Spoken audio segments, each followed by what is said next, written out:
যুদ্ধের তৃতীয় সপ্তাহে এসে ইরান নতুন করে যুদ্ধের কৌশল সাজানোর চেষ্টা করছে এবং এজন্য মুসলিম বিশ্বকে এক হওয়ার ইরানের পক্ষে অবস্থান নেওয়ার ডাক দিয়েছেন মূলত ইরানের শীর্ষ নিরাপত্তা কর্মকর্তা যিনি রয়েছেন নিরাপত্তা পরিষদের সচিব আলী লারিজানি।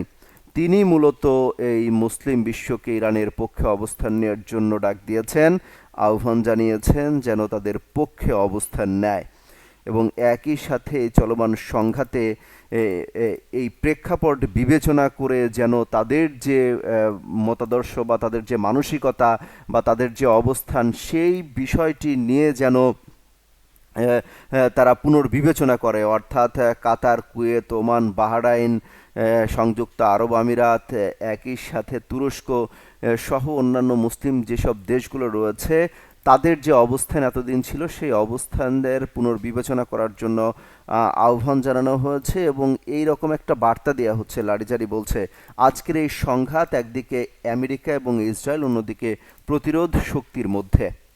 আপনারা জানেন আমেরিকা কারো প্রতি বিশ্বস্ত নয় এবং ইসরায়েল আপনাদের শত্রু, অর্থাৎ আমেরিকা কারো বিশ্বস্ত নয় সেই কথা মনে করিয়ে দিচ্ছে ইরান এবং একই সাথে ইসরায়েল যে শত্রু, মুসলিম দেশগুলোর শত্রু, সেই কথাও কিন্তু মনে করিয়ে দেওয়া হচ্ছে ইরানের পক্ষ থেকে এবং অনুরোধ করা হচ্ছে কিছু সময় থেমে নিজেদের এবং অঞ্চলের ভবিষ্যৎ নিয়ে ভাবুন।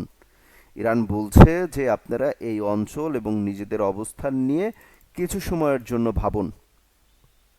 ইরান আপনাদের প্রতি আন্তরিক এবং আধিপত্য বিস্তারের কোনো উদ্দেশ্য নেই, অর্থাৎ এই গোটা মধ্যপ্রাচ্যে বা মুসলিম দেশগুলোর মধ্যে আধিপত্য বিস্তারের কোনো উদ্দেশ্য ইরানের নেই, সেই কথা তেহরান পরিষ্কারভাবে জানিয়ে দিয়েছে এবং প্রত্যেক দেশগুলোর প্রতি আন্তরিক রয়েছে বলে সেই কথাও কিন্তু উল্লেখ করে দেওয়া হয়েছে। এই যুদ্ধ যখন এই চিঠিটি এমন সময় এলো বা এমন সময় এই সংবাদ সম্মেলনটা তিনি করলেন বা আহ্বানটা জানালেন যখন সৌদি আরব, সংযুক্ত আরব আমিরাত, কাতার, কুয়েত, বাহরাইন এই সব দেশগুলো, মুসলিম দেশগুলো তারা নিন্দা জানাচ্ছে, অর্থাৎ ইরান যে তাদের ভূখণ্ডে থাকা মার্কিন ঘাঁটিগুলোতে হামলা চালাচ্ছে সেই হামলায় নিন্দা জানাচ্ছে তারা। অর্থাৎ এইসব মুসলিম দেশগুলোকে তেহরান বলার চেষ্টা করছে যে আমরা আসলে তোমাদেরকে লক্ষ্যবস্তু বানাচ্ছি না, তোমাদের আকাশসীমা, তোমাদের ভূখণ্ড ব্যবহার করে মার্কিন যেসব ঘাঁটিগুলো থেকে ইরানের ভূখণ্ডে হামলা চালানো হচ্ছে তাদেরকেই লক্ষ্য করা হচ্ছে, তাদেরকে টার্গেট করা হচ্ছে। এই মুহূর্তে ইরান চাইছে যেন মুসলিম বিশ্বের সমস্ত দেশগুলো তেহরানের পক্ষে অবস্থান নিয়ে ইসরায়েল এবং যুক্তরাষ্ট্রের বিরুদ্ধে দাঁড়াক। একইভাবে যুক্তরাষ্ট্র কিন্তু এখন যুদ্ধে পিছু হটতে শুরু করেছে। তারা ব্যাপক ক্ষয়ক্ষতির শিকার হওয়ার পরে দেখছে যে এই যুদ্ধ আসলেই কোনো মঙ্গল বয়ে আনবে না, ক্ষয়ক্ষতি ছাড়া, আর্থিক ক্ষতি ছাড়া কোনো ধরনের তাদের লাভ হওয়ার সুযোগ নেই।